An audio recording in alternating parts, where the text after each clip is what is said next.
नेपाल में खासकर काठमांडू केंद्रित आंदोलन ये पहली बार हो रही है, खास करके मधेसी और जनजाति दलों का।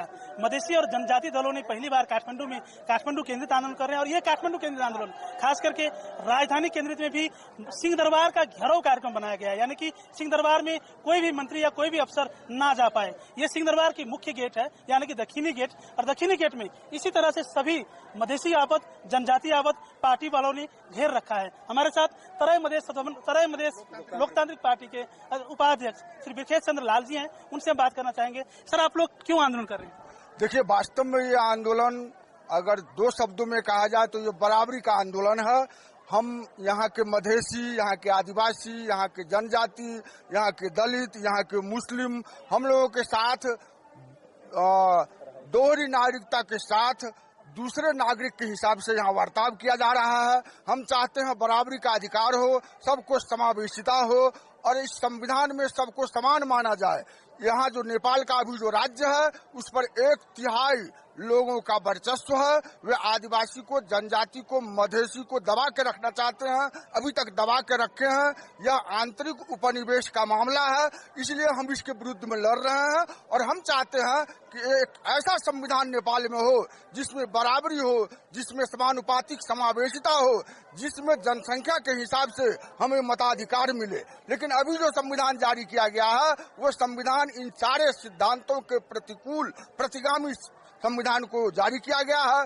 अंतरिम संविधान में जिन अधिकारों की गारंटी दी गई थी उन अधिकारों को भी समाप्त कर दिया गया है, इसलिए यह आंदोलन है। सबसे पहले हम मधेसियों ने संयुक्त लोकतांत्रिक मधेसी मोर्चा के बैनर पर आंदोलन को शुरू किया था। उस समय में यहाँ के सरकार, यहाँ के शासन मधेसियों को आदिवासी जनजाति से अलग करने का, विभाजित करने का कोशिश किया था और यह दिखाया था कि यह आंदोलन जो है मधेसियों का आंदोलन, वो मधेसी और पहाड़ी के बीच में सांप्रदायिकता की बात है। लेकिन आज जो हम लोगों ने शुरू किया है उसमें आदिवासी, जनजाति, पहाड़ी, दलित, मुस्लिम और मधेसी, थारू हम सब एकजुट हैं और इस देश के 70% जनता हम यह घोषित करना चाहते हैं, हमने कर दिया है।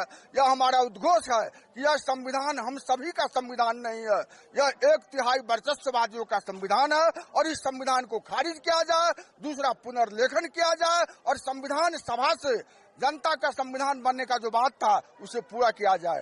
जब तक ये पूरा नहीं होता है यह आंदोलन जारी रहेगा और हम इसको बदल के रहेंगे। तो ये भी तय है कि ये लोग ने यही कह रखे हैं कि बराबरी के अधिकार के लिए हम लोगों ने ये आंदोलन को शुरुआत कर रखे हैं। ऐसा नहीं है कि काठमांडू में सिर्फ काठमांडू के लोग आंदोलन कर रहे हैं, ये भी सच है कि इससे पहले जो मधेश में आंदोलन हुई थी उस मधेश के आंदोलनकारी भी यहाँ पे हैं। हम उस आंदोलनकारी से भी बात करेंगे। सर, आप लोगों ने इससे पहले मधेश में बहुत बड़ा आंदोलन किए थे, देश विदेश में इसका संदेश किया था, आप लोग काठमांडू केंद्रित हो गए, कारण क्यों?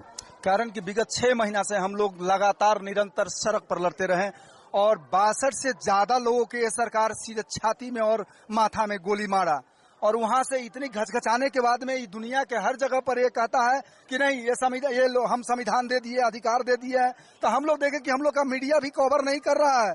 तो हम लोग देखें कि नहीं, सेंट्रल में और जो राजधानी है उस राजधानी में जाकर के इस सरकार को बतावे और दुनिया को बतावे कि नहीं, दुनिया जाने कि नहीं, मधेसी लोग, थारू, आदिवासी, जनजाति सभी लोग पीड़ित है और ये संविधान को नहीं मान रहे हैं। इसीलिए हम लोग काठमांडू में अब सिंह दरबार घेराव करने के लिए आए हैं और यहीं पर आंदोलन करने के लिए आए हैं। वो जो विगत में समझौता हुई है, जो विगत में सभी त्रय मधेश लोकतांत्रिक पार्टी के साथ, संयुक्त लोकतांत्रिक मधेसी मोर्चा के साथ जो समझौता हुआ है उसको लागू करके इस संविधान को पुनर्लेखन करना होगा, नहीं तो यह आंदोलन जारी रहेगा। तो इस तरह से आंदोलन जो हो रही है काठमांडू में, इसमें सारे युवा और महिला के भी सहभागिता है, खासकर काठमांडू में। मैं इस वक्त एक चंदा चौधरी जी के साथ में हूँ जो नेपाल भारत संघ के, महिला संघ के अध्यक्ष भी हैं।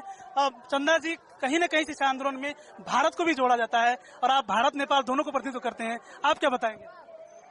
भारत का मैं कहना चाहूंगी कि भारत को जोड़ने वाले गलत है। यह आंदोलन नेपाल का है और ये आंदोलन जनजाति का है, मधेसी का है, थारू का है, दलित का है, महिलाओं का है, मुस्लिम का है। यह आंदोलन नेपाल के ही अंदर है, न कि भारत को जो दोष दिया जा रहा है। वह मैं अपने जो तराई मधेश लोकतांत्रिक पार्टी की केंद्रीय सदस्य भी हूँ, महिला संघ की राष्ट्रीय अध्यक्ष भी हूँ और उसके तरफ से मैं ये कहना चाहूंगी कि भारत का जो बदनामी किया जा रहा है वह एकदम गलत है, वह याद चीज है, ये नहीं करना चाहिए। और जो भी चीज है हम लोग का मांग है, जो हम लोग का मुद्दा है, यह आंतरिक समझदारी से और पॉलिटिकल टॉक से इस चीज को अंत होना चाहिए। और जो मांग है वो हम लोग का यथार्थ मांग है, ये संघीय गठबंधन का जो मांग है, जो मुद्दा है। कुछ व्यक्ति ने, कुछ लोगों ने इतने आधे से ज्यादा की सबसे मेन मांग नागरिकता को कहा गया था, क्योंकि भारत से महिला नेपाल आती है और उसको अंगीकृत नागरिकता दिया जाता है।